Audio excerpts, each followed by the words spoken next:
When I was 3 years old, my favorite food was chicken nuggets. I love chicken nuggets. I could eat them almost every day. One day, I was sitting at the dinner table, staring at the nuggets, and I started to wonder about where they came from. So I asked my mom, "Mom, where did my chicken nuggets come from?" She looked at me and she said, "From the grocery store." Well, I knew they came from the grocery store, so I tried again. "Mom, where did my chicken nuggets really come from?" She told me that we killed animals for them. "What? We eat animals, Mom? I never want to eat meat ever again." That night, me and my mom stopped eating animals. 1 year later, I remember walking into my mom's bedroom and I saw her nursing my baby sister Zion, and it made me think about the milk I drank. So I asked my mom, "Mom, where does my milk come from?" She told me that we got it from mama cows. I said, "So that's like someone taking your milk, just gave it to humans instead of my baby sister, right?" She said, "That's exactly how it is. I've never thought of it that way." I knew I had to stop drinking and eating dairy products. It's been 4 years since I went vegan, and I love it because I know I'm helping animals and also the earth too. Soon, my whole family joined me.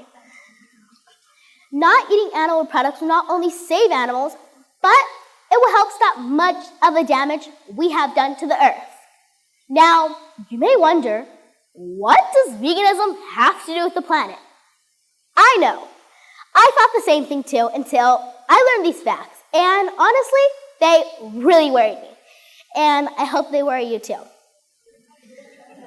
According to many scientific studies, raising animals for food is the primary cause of global climate change, loss of biodiversity, pollution, and water shortage, just to name a few. The California Water Education Study shows it takes 2,463 gallons of water just to produce 1 pound of beef. 2,500 gallons is like filling up a large bathtub with water 20 times. It also takes close to 500 gallons for 1 pound of poultry or pork and 900 gallons for 1 pound of cheese. The average American eats 198 pounds of meat each year.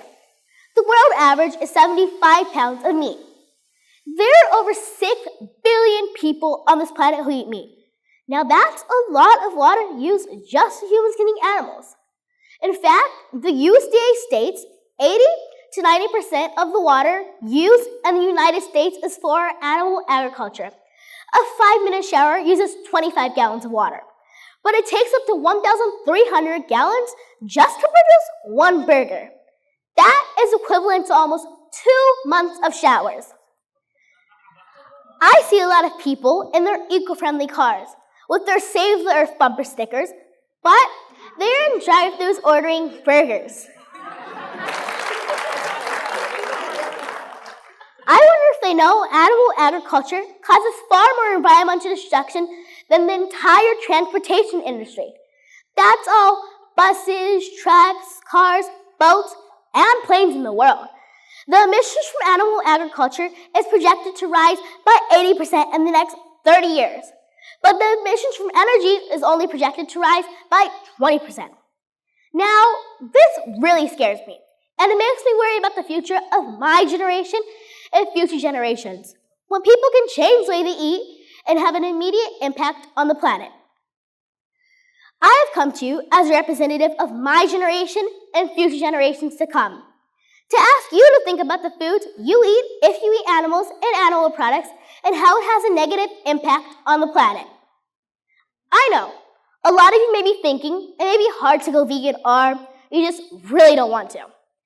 I know this because when we first went vegan, I saw my mom in the back of her closet eating a chocolate bar.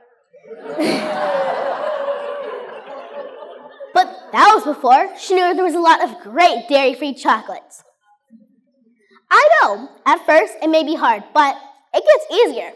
It just is a choice we make every day. So, how do you do this and where do you start? Shop in the colorful section of the grocery store. No, I'm not talking about the aisles with the foods with the ingredients we can't pronounce. The produce section has a variety of fruits and vegetables we need to thrive. In fact, the Academy of Nutrition and Dietetics states a vegan lifestyle can be healthy at all stages of life and bring all necessary nutrients we need, such as protein. There are even companies that sell animal-free alternatives to your favorite meals. You can still eat your favorite foods knowing animals and the earth are not being harmed. It's a total win-win, right? You can also go on the internet and find thousands of fun, nutritious, and delicious vegan recipes that you can access at the click of a button. Thinking it will be hard? It's actually not. Many restaurants offer vegan options, or you can even ask your chef to veganize your dish by leaving out the meat and the dairy. Now that you have some information of how to take animal products off of your plates, I would like you to think about one of my favorite quotes, which is a Native American proverb. We do not inherit the earth from our ancestors. We borrow it from our children. Please consider my generation and future generations and know that we are worried about our future on this planet and we are looking to adults to help. The good news is that by changing what you choose to eat, you will become a part of healing our planet, saving animals, and ensuring a bright future for all of us. I really, really want this world, and I know you do too. And you know what? I still love chicken nuggets, but now they are vegan. So let's help the earth. And all living beings on this planet by making conscious choices about the foods we eat and let the healing begin. Thank you.